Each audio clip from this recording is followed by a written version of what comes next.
as the coronavirus has killed multiple people around the globe, and we are trying to all figure out how to deal with it here in America, there's an interesting development that's happened as the media relates to people who are being affected that you wouldn't necessarily think would be affected by it. And that is the intersection of racism and the coronavirus. There are a lot of people who are being discriminated against and are facing racist attacks and lesser known like microaggressions, I guess, as a result of them being Asian in America while the coronavirus is being covered in the news. A 16-year-old boy in California's San Fernando Valley was physically attacked this week by bullies in his high school who accused him of having the coronavirus simply because he is Asian American. He needed an MRI. They didn't give a lot of information about this. The FBI is launching an investigation into that. And then in Austin, Texas last week, Amy Wong Mok, the president of the Asian American Cultural Center, told CBS Austin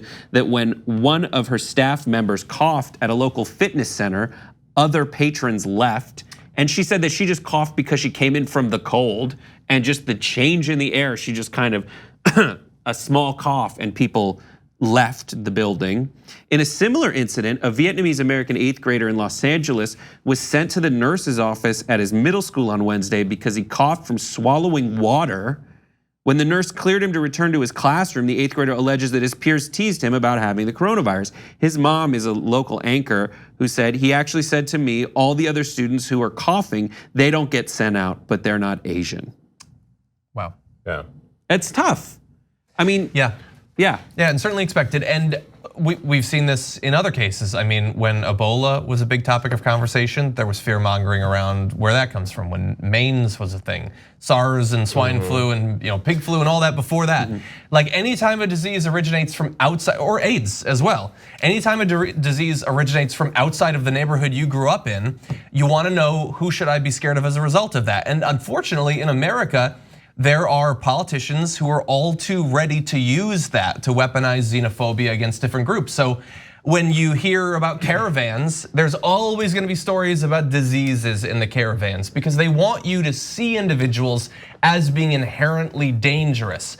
And when they can't portray them as criminals, they're gonna portray them as purveyors of illness. And just the natural predisposition towards racism in this country, when people are scared about their health, when they hear about people dying, like our worst instincts come out. Right. I mean, there's nothing else to say about this, but it's just, it's ridiculous and it's unacceptable how these children are being treated.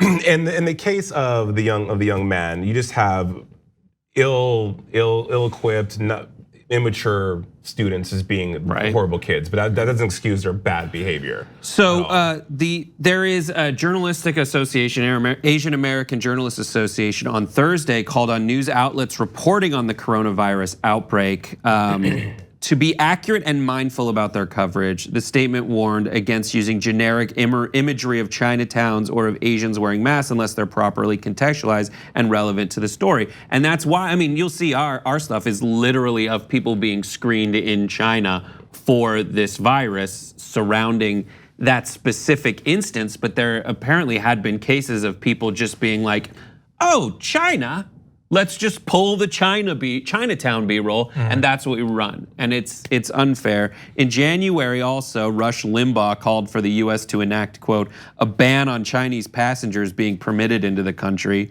And Coulter also called for a ban, attacking Congress for failing to, quote, block the coronavirus that will kill Americans. That's the kind of stuff. So stupid and small-minded. There's disease everywhere. To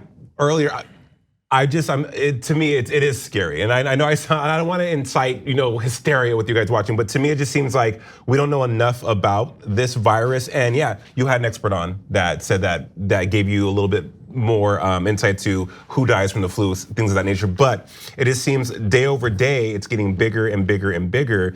And much like diseases that have ravaged the world previously, it starts small and spreads, of course. So I have been trying to educate myself more on the coronavirus, but it's scary in a time where you think things like this don't happen.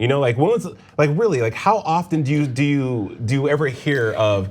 Dude, you're looking at a guy who freaked out over killer bees and has carried that same paranoia needlessly Because, and it's through this, and that's why I see like it looks like the Asian American, the Journalists Association is trying to kind of get a handle on it and send out being like, the media can't freak out too much of it. And that's why I feel like weird. I'm like, it's ravaging the globe. And in a certain way it is.